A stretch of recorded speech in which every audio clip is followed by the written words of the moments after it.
अस्सलाम व्यूअर्स, आज मैं आपको टोयोटा एक्वा की हाइब्रिड बैटरी को संभालने का तरीका बताऊंगा। गर्मियों में आपने इसको किस तरह संभालना है। पहली चीज़ ये है कि आपने अपनी गाड़ी जो है वो धूप के अंदर ज़्यादा नहीं खड़ी करनी। आप ट्राई करें कि आप इसको छाँव के नीचे खड़ा करें। दूसरी चीज़ ये है कि जब आप अपनी गाड़ी स्टार्ट करते हैं या आप अपनी गाड़ी ड्राइव कर रहे हैं तो अपनी गाड़ी का एसी फुल स्पीड पर चलाएं हमेशा। अपनी गाड़ी का आप जो निचला वेंट होता है, जो निचला वेंट होता है ये वाला, इसको भी आप हमेशा ऑन रखें, क्योंकि आपकी हाइब्रिड बैटरी जो है वो जो पैसेंजर सीट है उसके पीछे है, इस सीट के नीचे है।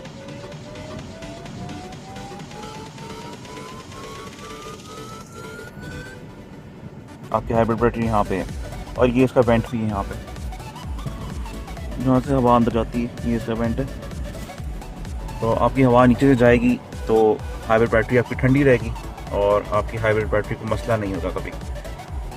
और तीसरी चीज़, जब भी आप गाड़ी खड़ी करें अपनी घर ला के ड्राइव करने के बाद सुबह के टाइम पे या सुबह के टाइम पे अगर आप ऑफिस जा रहे हैं वहाँ पे अपनी गाड़ी खड़ी कर रहे हैं तो आपकी हाइब्रिड बैटरी फुली डिस्चार्ज होनी चाहिए। मतलब कि आपकी जो बैटरी है वो बिल्कुल ड्रेन हो जानी चाहिए, बिल्कुल कम होनी चाहिए। फुल बैटरी के साथ ना खड़ी करें इस गाड़ी को गर्मियों में।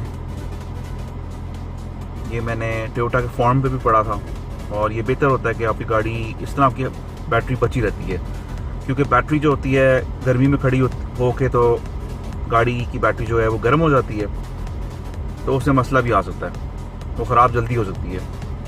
तो उसको हमेशा पूरा डिस्चार्ज करके खड़ा कर लें, या बैटरी की जो चार्ज है वो कम होना चाहिए, बैटरी का चार्ज। और आपका जो टोयोटा एक्वा का जो बैटरी का फ़ैन होता है जो पीछे सीट के नीचे होता है, आप उसको भी साफ़ कर लें कभी 1 महीने के बाद या 2 महीने के बाद। ये वीडियो ऊपर लिंक दिया हुआ है, इस पर क्लिक कर लें और देख लें किस तरह साफ़ करना है इसको।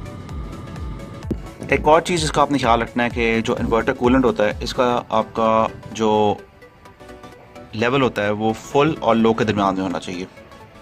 और अगर आप कार बहुत ज़्यादा गर्मी में खड़ी करते हैं तो आप इसके साइड वाले जो शीशे हैं ये वाले, ये आप थोड़े से खोल दें साइड से हल्के से, कि अंदर से गर्मी बाहर आ जाए।